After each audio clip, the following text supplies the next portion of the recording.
The massive ship floated in the darkness between stars. Its black metal surface was covered with strange symbols that glowed with a soft blue light. Inside the ship, tall creatures with gray skin and 4 arms walked through corridors lined with glass cases. Each case held something different. A broken crown from a world that no longer existed. A piece of crystal that once powered a great city. A child's toy from a species that had been gone for 3,000 years. Commander. Zextal stopped in front of his favorite display. It showed a small statue made from red stone. The statue was of a creature that looked like a bird, but it had 6 wings and eyes that seemed to follow whoever looked at it. The plaque below read, Last artifact from Kelthra Prime, population, 2.8 billion, duration of hunt, 47 years. Cause of extinction, nuclear war triggered by resource competition. Zextal smiled, showing teeth that were sharp like a shark's. The Keltharians had been fun to watch. They had fought so hard at the end. They had even managed to damage one of his scout ships before they destroyed themselves. He touched the glass case gently. Soon, he would add another trophy to his collection. The commander walked to the bridge of his ship. The bridge was a large, round room with a dome ceiling that showed the stars outside. Other Kethmori worked at control panels that floated in the air. Their hands moved quickly over buttons and screens that showed information about nearby star systems. Report, Zextal said as he sat in his command chair. The chair was made from the bones of some creature from a dead world. It was uncomfortable. On purpose. The Kethmori believed that comfort made leaders weak. We have found a new target, Commander, said his second-in-command, Yithrak. She was younger than Zextal, but just as cruel. The system is called Sol by its inhabitants.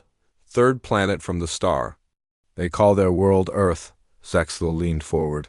Tell me about them. Yithrak pressed some buttons and a large screen appeared in the air above them. It showed a blue and green planet covered in white clouds. The dominant species calls itself humans. They are bipedal mammals. Current population is approximately 8 billion. They have recently developed nuclear weapons and have just begun to explore space. How recently? Zextal asked. They split. The atom less than 100 of their years ago.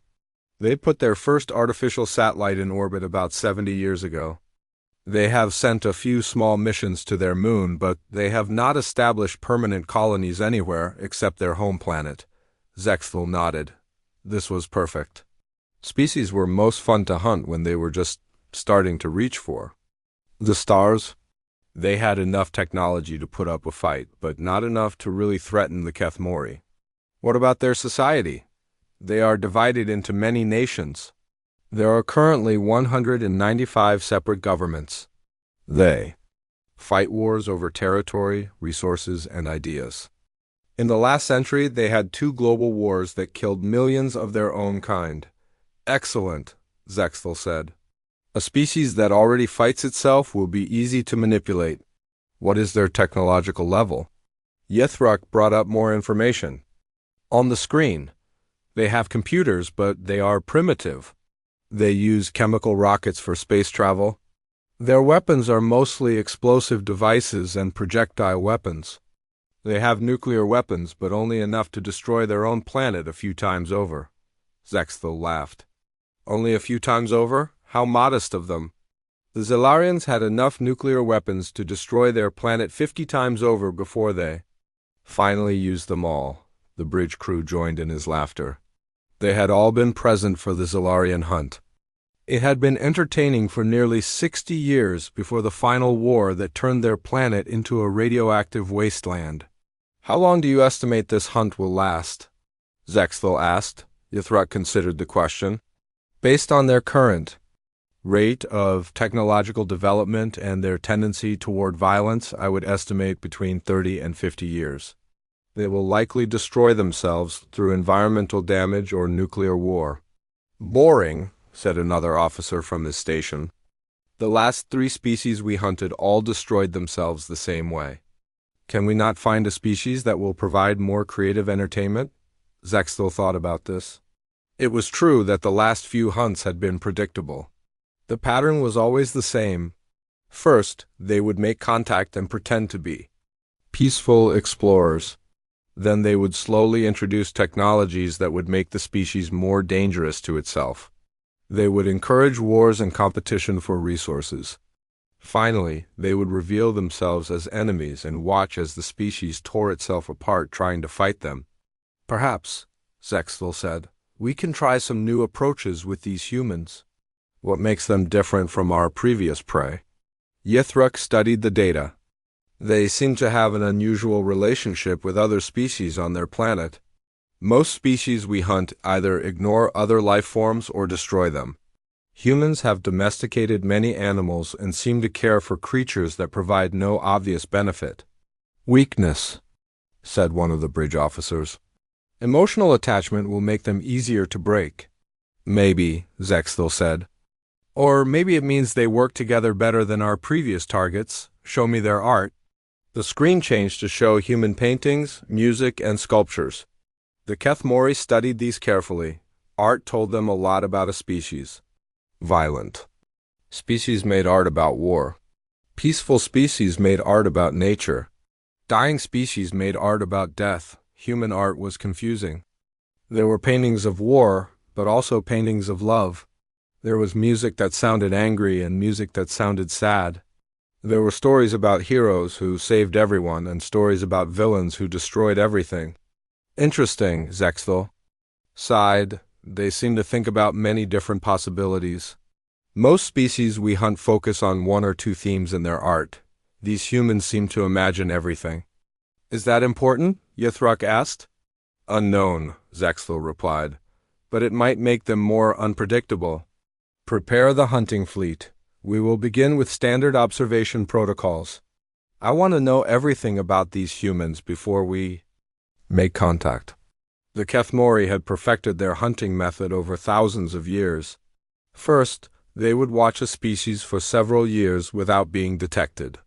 They would learn about their technology, their politics, their fears, and their dreams. Then they would make contact, always pretending to be peaceful visitors from the stars.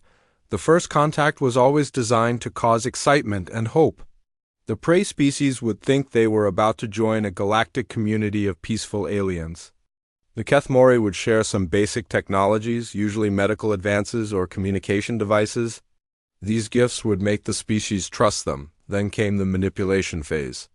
The Kethmori would slowly introduce ideas and technologies that would cause problems. They might give plans for more powerful weapons to one nation, but not others. They might share information about valuable resources that would cause nations to fight over them.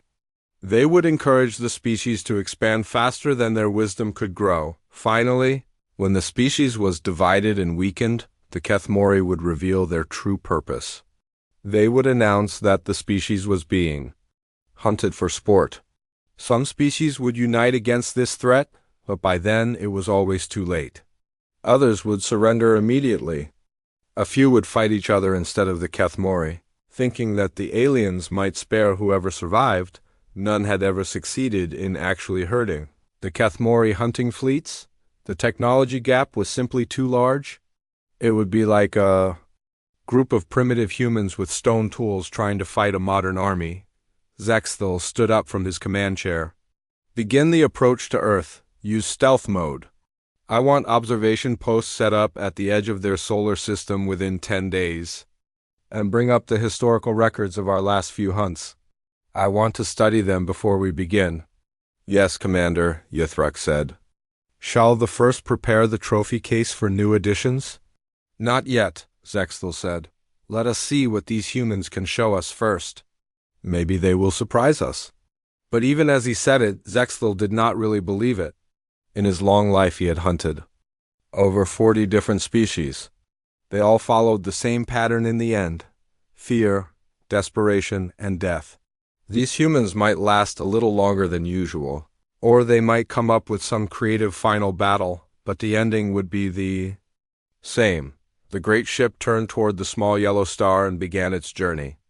Behind it, other ships followed.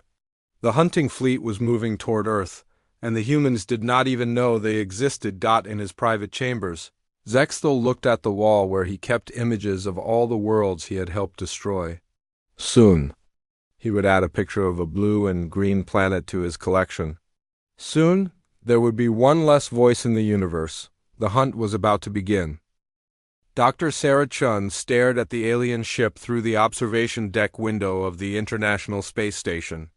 3 months had passed since the Kethmori had revealed themselves to humanity. The massive vessel hung in space like a dark metal cathedral, its blue lights pulsing in patterns that reminded her of a heartbeat. Still gives you chills, doesn't it? Asked Commander James Rodriguez as he floated up beside her. He was the military liaison assigned to the first contact team. Sarah nodded. Something about them feels wrong. I can't explain it exactly, but their questions bother me. The first contact had happened exactly as the aliens planned. Their ships had appeared over major cities around the world. They had sent messages in perfect English, Chinese, Spanish, and dozens of other languages. They claimed to be peaceful. Explorers from a distant star system who had been watching humanity. Developed for decades, the world had gone crazy with excitement. Every news channel showed the alien ships. Scientists and world leaders competed to be the first to communicate with the visitors. The United Nations had quickly formed a special committee to handle all contact with the aliens, but Sarah had been studying languages her whole life, and something about the way the Kethmori spoke troubled her. They knew too much about human psychology. Their word choices seemed designed to make humans feel comfortable and trusting. It was like listening to a salesman who had studied exactly what you wanted to hear. What kind of questions? Rodriguez asked. Sarah pulled out her tablet and showed him her notes. Look at this pattern. In every conversation, they eventually steer the topic toward human conflicts. They ask about our wars, our weapons, how we resolve disputes between nations. They want to know about our resource distribution and which countries control what materials. Rodriguez frowned as he read through the transcripts. Maybe they're just trying to understand our society. That's what everyone says, Sarah replied. But look at what they don't ask about. They never ask about our art, our music, our literature. They don't seem interested in our philosophy or our religions. They don't ask about our families or how we raise our children. They only care about our capacity for violence and our weaknesses. On Earth below, the Kethmori had already begun their manipulation phase. They had shared basic medical technologies that could cure some cancers and genetic diseases. They had given plans for more efficient solar panels and fusion reactors. The gifts were carefully chosen to seem generous while creating new problems. The fusion reactor plans required rare materials that only existed in certain countries. The medical technologies needed specialized equipment that was expensive to build. Already, some nations were forming alliances to share the new technologies while others felt left out and threatened. In the United Nations building in New York, Ambassador Zorthel met with human leaders. He looked like a tall, thin human wearing a silver suit, but Sarah knew this was just a holographic disguise. The real Kethmori were much more frightening to look at. We are pleased to see how quickly your species adapts to new knowledge, Zorthel sighed to the assembled diplomats. However, we are concerned about the unequal distribution of these gifts. Perhaps some nations deserve access to more advanced technologies than others. The Chinese representative leaned forward. What do you mean by deserve? Nations that show wisdom and restraint, Zorthal replied smoothly. Nations that can be trusted with more powerful tools. We have observed that some of your governments are more stable and peaceful than others. Sarah watched this conversation on a live feed from the space station. She saw how the ambassador's words made the diplomats look at each other with suspicion. The Americans wondered if the aliens trusted China more. The Europeans worried that they were being left behind. The smaller nations feared they would get nothing at all. This was exactly what the Kethmori wanted. They had used the same strategy on dozens of worlds.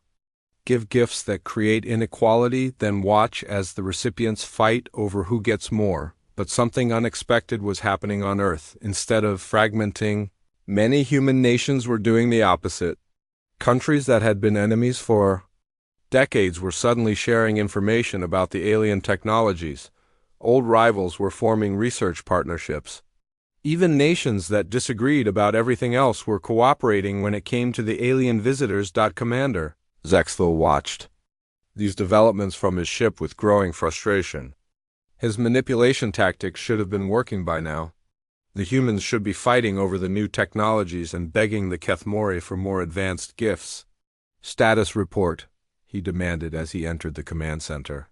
Yithruk looked up from her screens with confusion. The humans are not responding as predicted, Commander. Our psychological models suggest they should be showing increased aggression and competition by now. Instead, they appear to be cooperating more than before our arrival. Explain, Zexthel said. Look at this data, Yithruk said, bringing up charts on the main screen. Global military spending has actually decreased since first contact. Border disputes that had been ongoing for years are being resolved through diplomacy. Nations are sharing our technological gifts instead of hoarding them? Zexthel studied the information with growing anger. This makes no sense. What about their leaders? Surely they can be corrupted. We have tried, Commander. We offered exclusive technologies to several world leaders. Most of them refused unless the same technologies were offered to everyone. A few accepted, but then their own people replaced them with leaders who promised to share everything. On the space station, Sarah was conducting her own investigation. She had managed to get access to communication logs between Earth and the alien ships. What she found made her blood run cold. The Kethmori were not just asking questions about human conflicts. They were actively trying to create new ones. They had suggested to the American president that China might be hiding some of the alien technologies. They had told Russian leaders that NATO was planning to use alien weapons against them. They had whispered to various generals that their enemies were becoming too powerful, but most importantly, Sarah had found something else in the communication logs. References to other worlds, other species. The Kethmori had mentioned 43 different planets in their private communications. They talked about previous contacts and successful terminations. Sarah realized with horror that Earth was not the first world the Kethmori had visited. And based on their language, all those other worlds were now silent. She immediately contacted Commander Rodriguez. James, I need to speak with you privately. It's urgent. They met in the secure communication room on the station. Sarah shared her findings with him, watching his face grow pale as he understood the implications. They're not explorers, Sarah said. They're predators, and we're their next target. Rodriguez was quiet for a long moment. Are you certain about this? Look at the pattern, Sarah said, showing him more data. They make contact. They offer gifts that cause division. They encourage conflict. And then the species disappears from their records. We're being hunted, James. This is all a game to them. We need to tell Earth immediately, Rodriguez said. No, Sarah said quickly. Think about it. If we announce this publicly, it will cause panic. People will react with fear and anger. They might attack the alien ships, and we have no idea how powerful their weapons are. We need to be smarter than that. Rodriguez nodded slowly. What do you suggest? We need to warn the right people quietly. People who can start preparing defenses without causing panic. And we need to study the aliens more carefully. If they've done this before, they have a pattern. We need to figure out what their next move will be. Sarah began working with a small group of scientists and military leaders who she trusted. They started analyzing every interaction with the Kethmori, looking for clues about their true capabilities and intentions. They discovered that the aliens always asked the same types of questions. They always offered the same types of gifts. They always tried to divide their targets in the same ways, but the humans were not reacting the way the Kethmori expected. Instead of fighting over resources, they were sharing them. Instead of becoming suspicious of each other, they were becoming more united. The alien strategy was actually bringing humanity together against a common threat. On his ship, Zexthel was becoming increasingly worried. The hunting timeline was falling behind schedule. Usually by this point, the target species would be showing clear signs of internal conflict. Instead, the humans were behaving in ways that the Kethmori had never seen before. "Perhaps we should move to the next phase early," suggested Yithruk. "We could reveal our true intentions and begin the actual hunt." "No," Zexel said. "That would be against protocol. We must weaken them first, or they might pose an actual threat. Continue the manipulation efforts, but increase the pressure." The Kethmori began offering more dangerous gifts. They shared plans for more powerful weapons and more efficient ways to extract resources from the planet. They hoped that these new technologies would finally cause the conflicts they needed, but again, the humans surprised them. Instead of using the new weapons against each other, they began studying them to understand how alien technology worked. Instead of fighting over resources, they used The emergency meeting took place in an underground bunker beneath the Pentagon. Representatives from 12 major nations sat around a circular table, their faces lit by the glow of computer screens. Above them, massive displays showed satellite images of the Kethmori ships positioned around Earth. General Patricia Hayes, the American Joint Chiefs representative, stood at the head of the table. Dr. Chen's intelligence has been verified by multiple sources. The entities calling themselves the Kethmori are not peaceful explorers. They are hunters, and we are their prey. The Russian delegate, Colonel Mikhail Volkov, leaned forward. "How certain are we of this assessment?" Dr. Sarah Chun, who had been brought down from the space station for this meeting, activated her presentation. "We intercepted communications mentioning 43 previous hunts. Each one followed the same pattern we're experiencing now. Contact, gifts, manipulation, then silence. None of those civilizations exist anymore." The Chinese representative, Admiral Yue, studied the data. "What is their timeline?" "Based on their previous hunts, they usually reveal their true intentions within 6 months of first contact," Sarah replied. "We're approaching that deadline. They're growing frustrated because their standard tactics aren't working on us." The British intelligence chief, Director Margaret Cross, spoke up. "What makes us different from their previous targets?" Sarah had spent weeks analyzing this question. Other species seemed to follow predictable patterns when faced with stress. They either became more aggressive or more isolated. Humans do something unique. We cooperate more when we face external threats. General Hayes nodded, "Which brings us to why we're all here. We believe the Kethmori are about to abandon their subtle approach and move to direct confrontation. We need to be ready." For months, while the world celebrated humanity's new alien friends, a small group of military leaders and scientists had been preparing for this moment. They had reverse-engineered some of the Kethmori technology from the gifts the aliens had provided. They had studied the alien ships through telescopes and hidden sensors. Most importantly, they had been quietly moving military assets into position. Status. "Report on Project Guardian," General Hayes said. Colonel Volkov consulted his tablet. "All participating nations have moved their most advanced submarines into predetermined positions. The space-based weapons platforms are operational and hidden.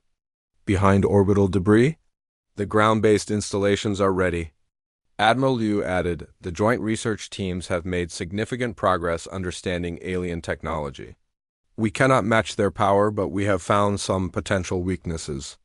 Dr. Chun brought up new images on the screen.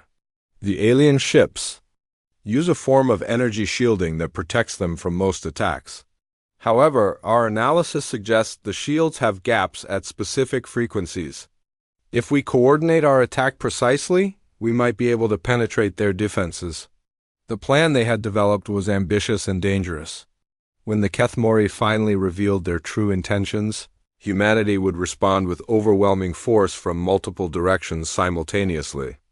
It would be a single, coordinated strike using every advanced weapon system on Earth above them.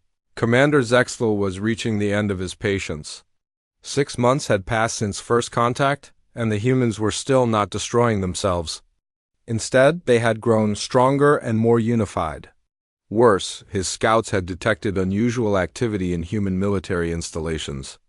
"Report on human weapons development," he ordered his tactical officer.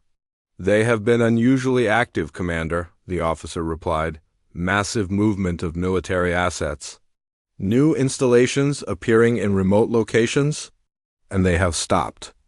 Asking us for additional technological gifts?" Zexthel felt a chill run through his body. In all his years of hunting, prey species had never stopped begging for more alien technology. They always wanted more powerful weapons to use against their enemies. The fact that humans had stopped asking meant they had learned what they needed. "To know, how much do they know?" he asked. "Unknown, Commander. But their behavior suggests they may have discovered our true purpose."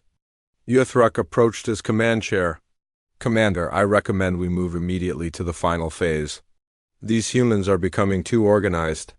We should reveal ourselves as hunters and begin the termination process before they become a real threat." Zexthel considered this. Standard protocol suggested they should continue the manipulation phase until the target species was properly weakened.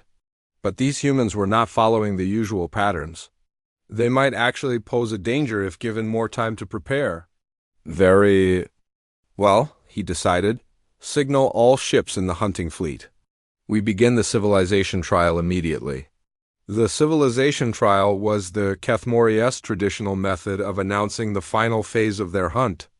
They would demonstrate their power by attacking major population centers, then offer the species a choice: fight and die, or surrender and die quickly.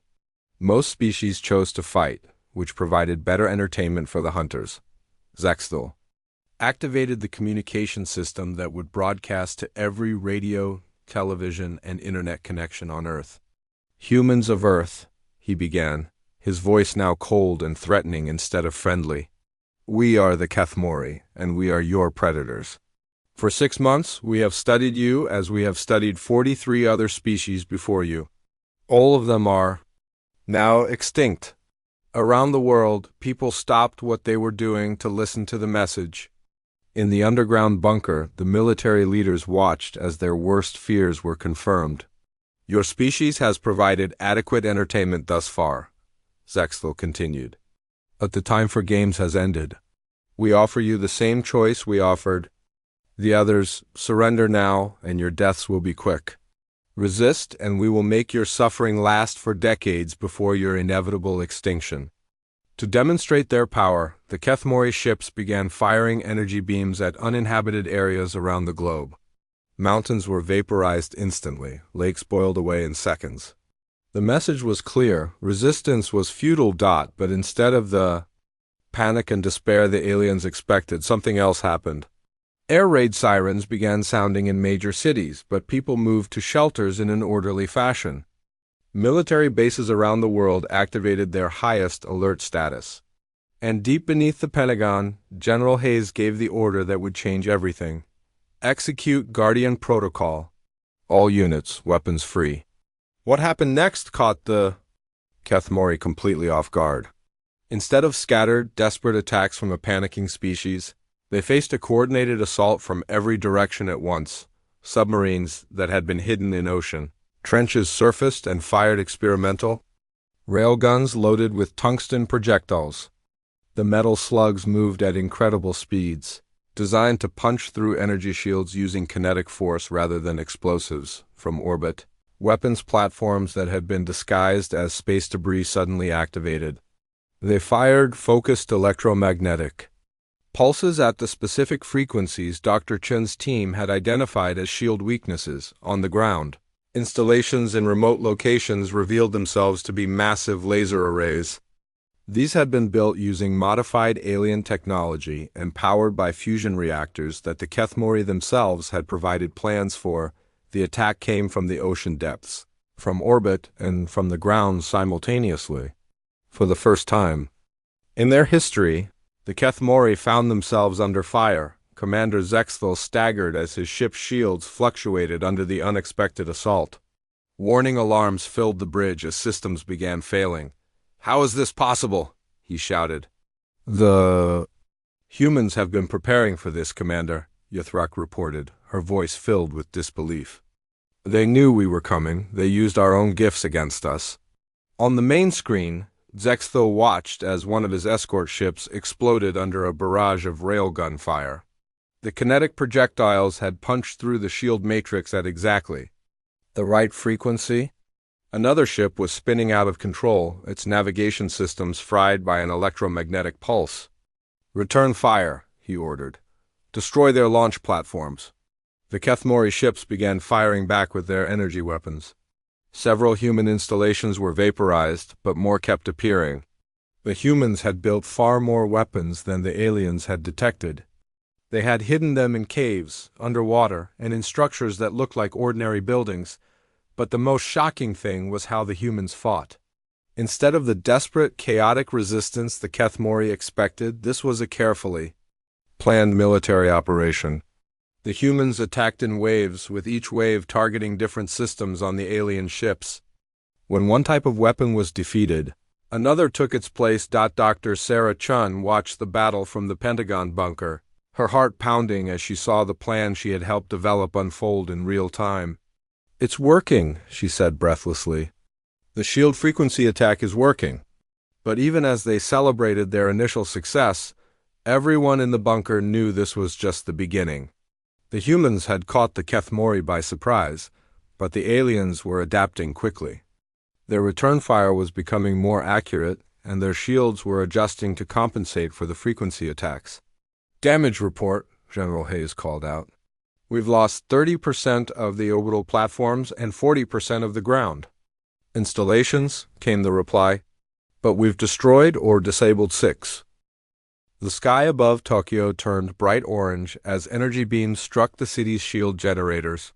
The massive defensive barriers that humanity had built in secret flickered and sparked under the alien assault. Below, 8 million people huddled in underground shelters, listening to the thunder of war above their heads. Commander Zexthel watched from his ship as his fleet bombarded the human city. This was how it should be.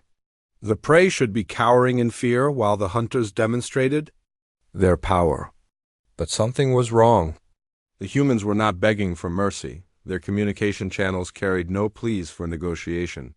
Instead, they were sending tactical data between military units and coordinating their resistance.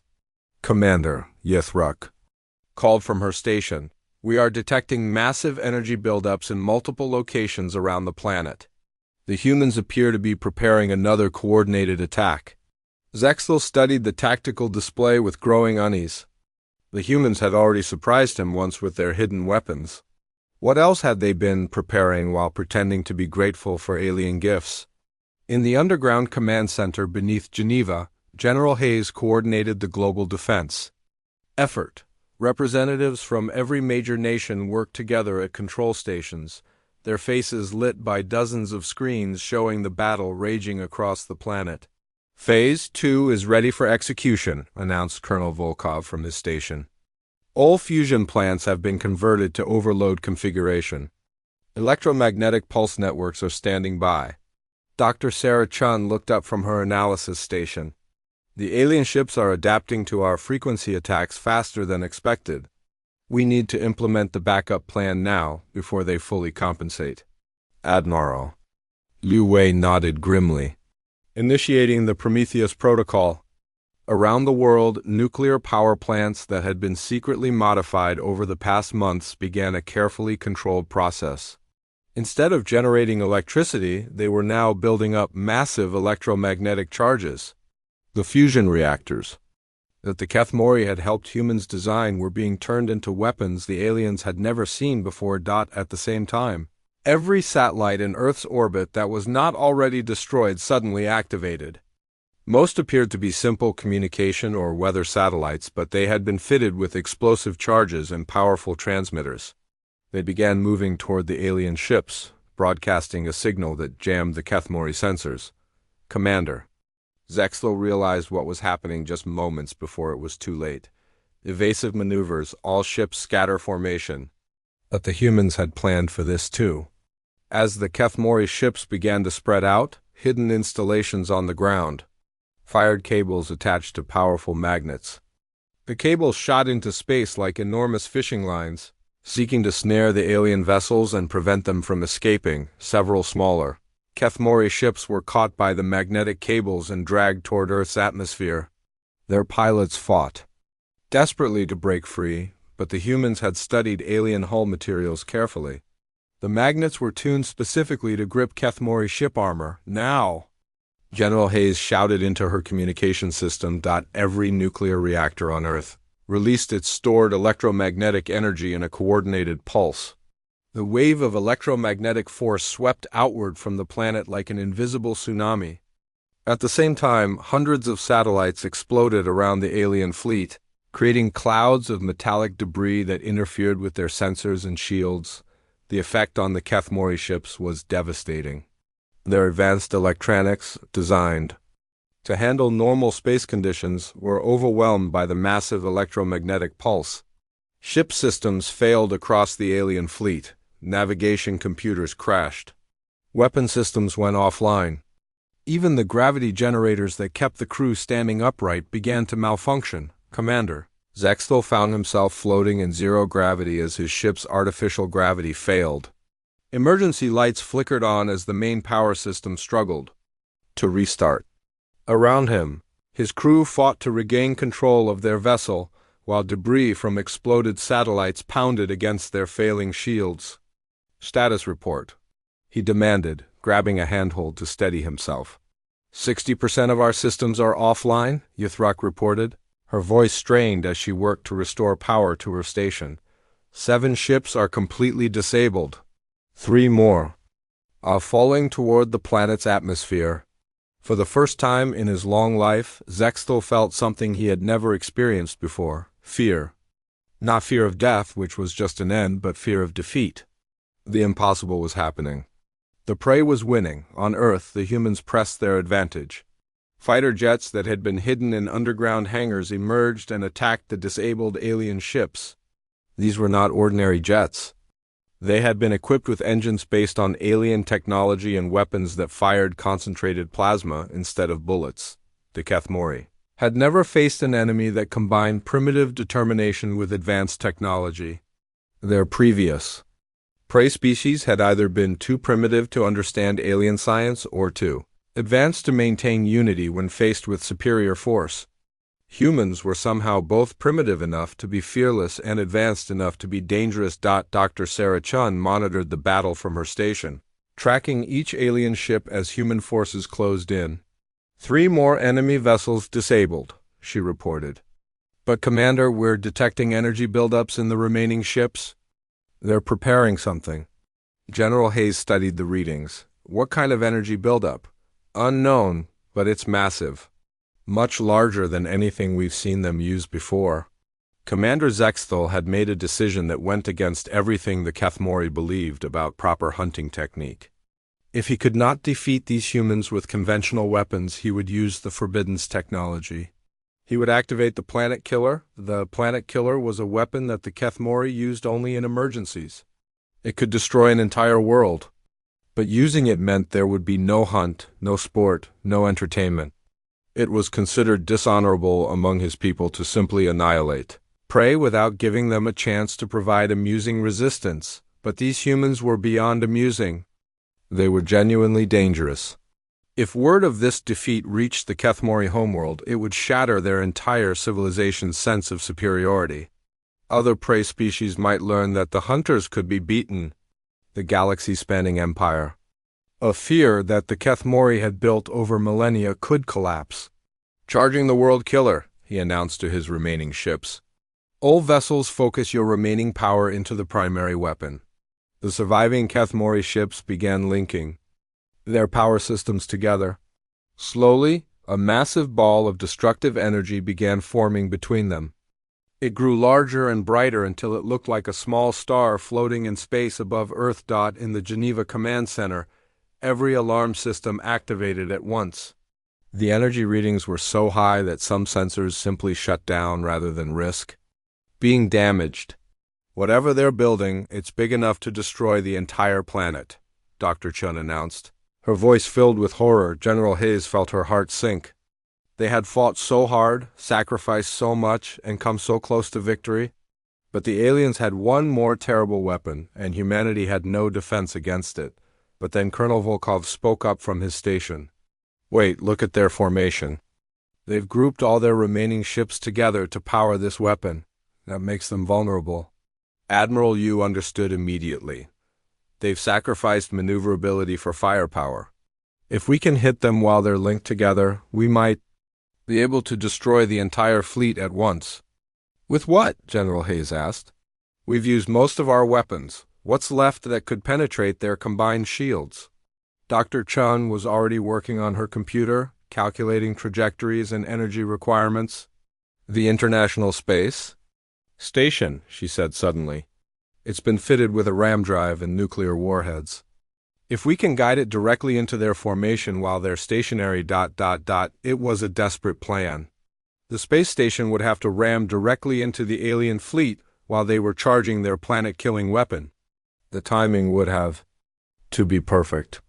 Too early, and the aliens would detect the attack and move out of the way. Too late, and Earth would be destroyed. "Do it," General Hayes ordered. High above Earth, the International Space Station began its final mission. The crew had been evacuated hours earlier, leaving only automated systems to guide the massive structure toward its target. Nuclear warheads. That had been secretly installed in the station's cargo. Bays armed themselves as the station picked up speed. Commander Zexthal was so focused on the planet-killer weapon that he almost missed the approaching space station. When his sensors finally detected it, he realized with horror what the humans were planning. "Evasive action!" he screamed. "Break formation," but it was too late.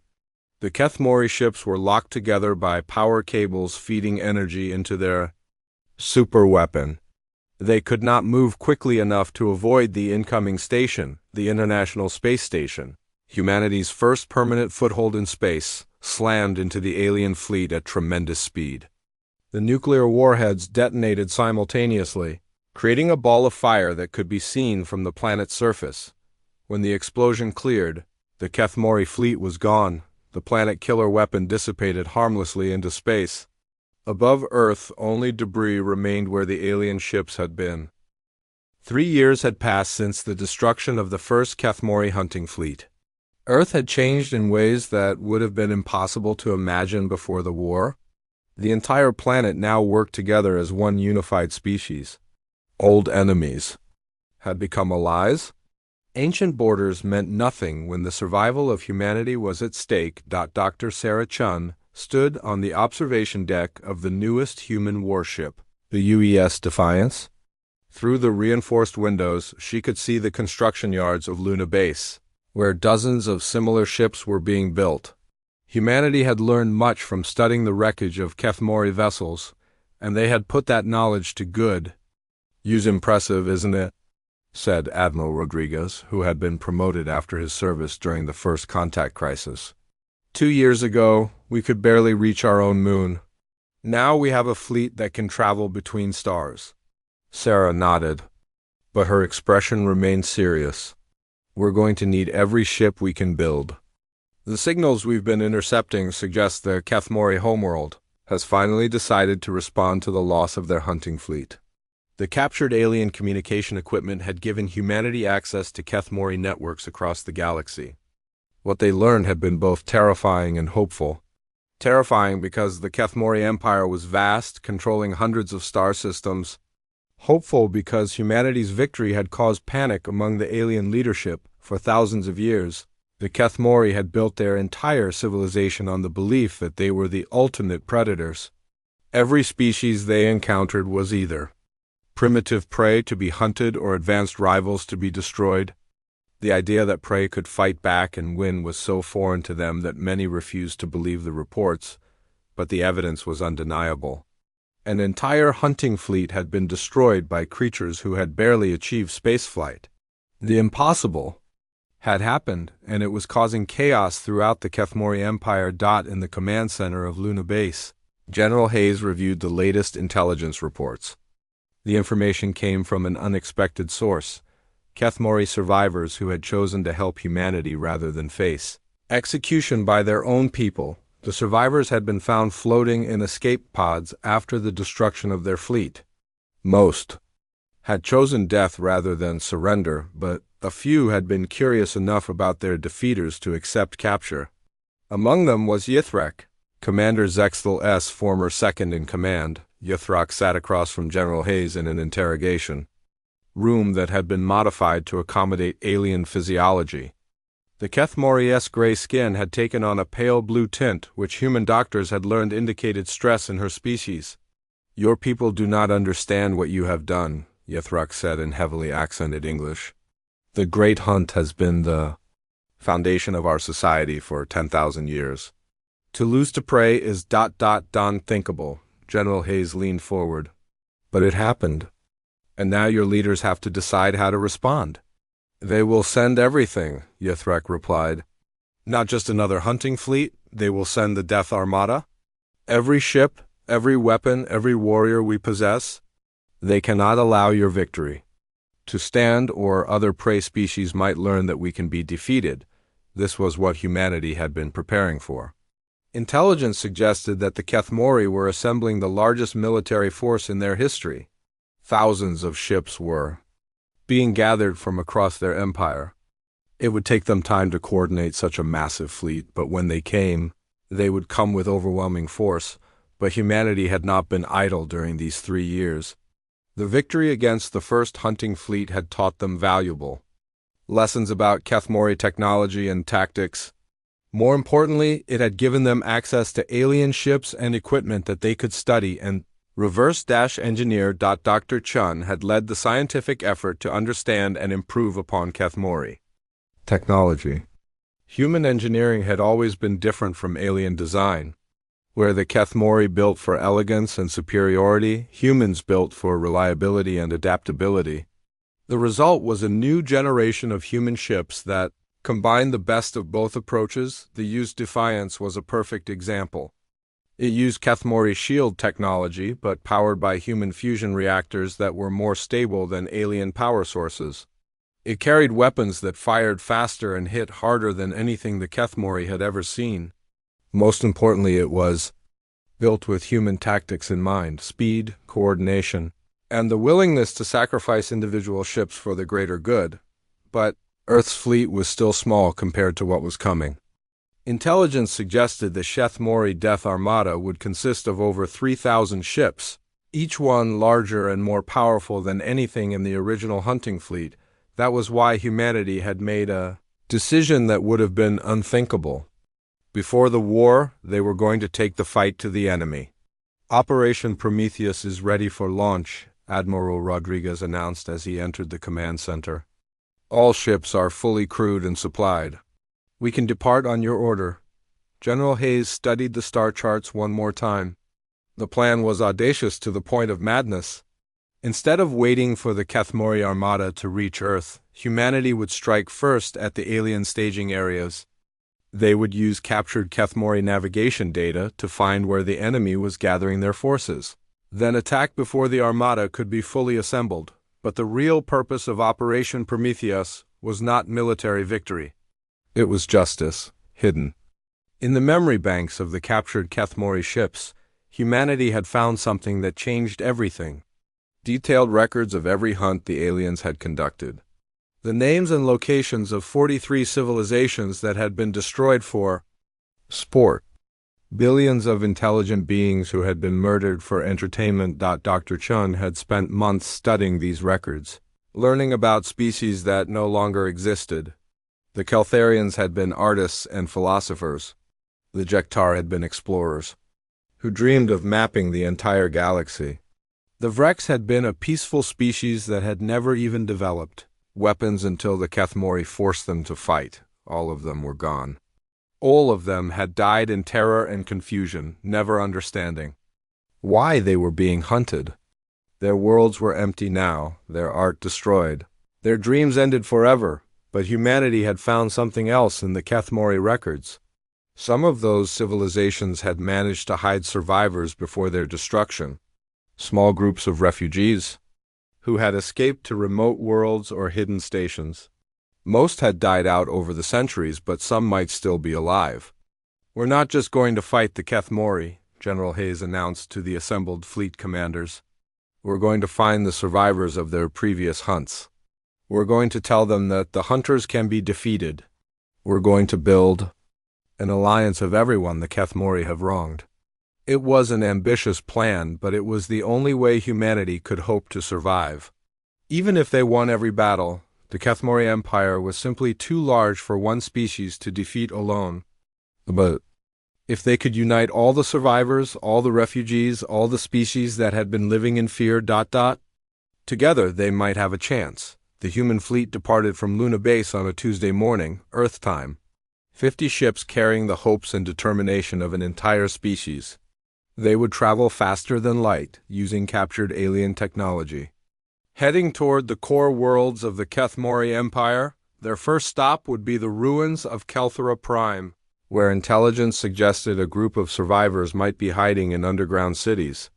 From there, they would visit each world on their list, searching for anyone who had escaped the great hunts. Yithrak had chosen to accompany the fleet. Her knowledge of Kethmori space would be invaluable, and she had expressed a desire to help undo some of the damage her people had caused. "Why are you doing this?" she asked Dr. Chun as they watched Earth shrink behind them. "You could stay hidden on your world, build defenses. Make the Kethmori pay a heavy price to destroy you. Instead, you come to fight us where we are strongest." Dr. Chen was quiet for a moment, thinking about all the species that had died alone and afraid. "Because hiding and waiting to die isn't enough," she finally said. "Because someone needs to speak for all the voices that were silenced. Because if we're going to lose, we're going to lose while trying to save others." Yethrak's skin color shifted to a deeper blue, which Dr. Chun had learned indicated confusion or uncertainty. "I do not understand your species. You fight for creatures you have never met. You risk everything for strangers. That's what makes us different from you," Dr. Chun replied. "You hunt because you think you're superior? We fight because we think everyone deserves a chance to live." The human fleet continued its journey toward the heart of the Kethmori Empire. Behind them, Earth continued its preparations for war. Ahead of them lay unknown dangers and uncertain allies, but for the first time in galactic history, the hunters were being hunted. The prey had become predators, and they carried with them a message that would spread to every corner of the galaxy. The Kethmori could be defeated. The age of the Great Hunt was ending. The age of the Great Liberation had begun. In the depths of space, on dead worlds and hidden refuges, survivors of 1,000 hunts lifted their heads and dared to hope. Humanity was coming, and they brought with them the promise that no one would have to face the hunters alone ever again. The galaxy would never be the same.